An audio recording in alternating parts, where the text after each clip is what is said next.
Originally, I was going to do my presentation on ballet, but then I caught part of a conversation that inspired me to do my presentation on redefining feminism. I walked into this classroom while everyone was discussing their topics for the core final, and I overheard one of my male peers telling other female students not to do their talk on feminism. And it seemed to me, he was saying how boring it had been last year, hearing all these girls presenting on feminism, and it seemed to me that he was very dismissive about the topic, as if he saw no value in it. So naturally, I decided to do my talk on feminism. I began to question why it was that nowadays people shy away from the term feminist and choose not to be associated with it. I realized that feminism has morphed into a term with negative connotations in today's society. Part of this may be attributed to the misconception that many people have that in the United States we have achieved equality between men and women. However, being treated equally under the eyes of the law is not enough. There must be mutual respect between each gender. The fact that women make up nearly 51% of the population, yet hold just 16% of the seats in Congress, the fact that 1 in 3 girls between the ages of 16 and 18 say sex is expected for people their age if they're in a relationship, and the fact that only 2% of women think they're beautiful says there's something wrong with the way that women perceive themselves and the way in which society and media tells everyone to view women.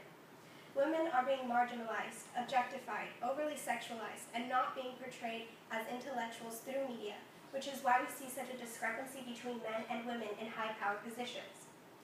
We see this impact that media has in society on our perspective of the feminist movement. Andrea Dottolo, a psychology and women's studies student at the University of Michigan, stated, "A movement of powerful women can be seen as threatening. Reflecting on that, the media creates negative stereotypes of these powerful women. Who would want to be a bra burner? I personally feel the weight of these stereotypes as I speak to you. I feel that by only speaking of feminism in front of people my own age, they will roll their eyes and put me in a box of what they think someone who advocates for feminism acts like. This feeling that I have right now explains why only 23% of women in the United States identify themselves as feminists. To be a little embarrassed about discussing an issue that affects 51% of the population directly and the other 49% indirectly is ridiculous.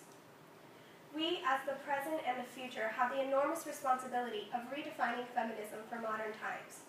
There is not a policy reform that can change the meaning of feminism for us. It is the mindsets of the next generation, us, that has to change. Feminism is about flexibility.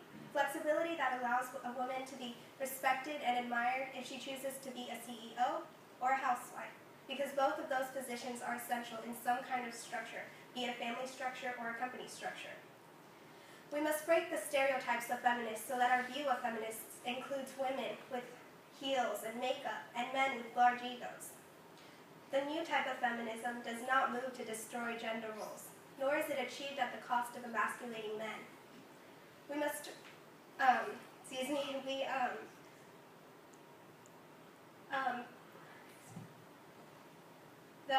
the new type of feminism does not move to destroy gender roles, nor is it achieved at the cost of emasculating men.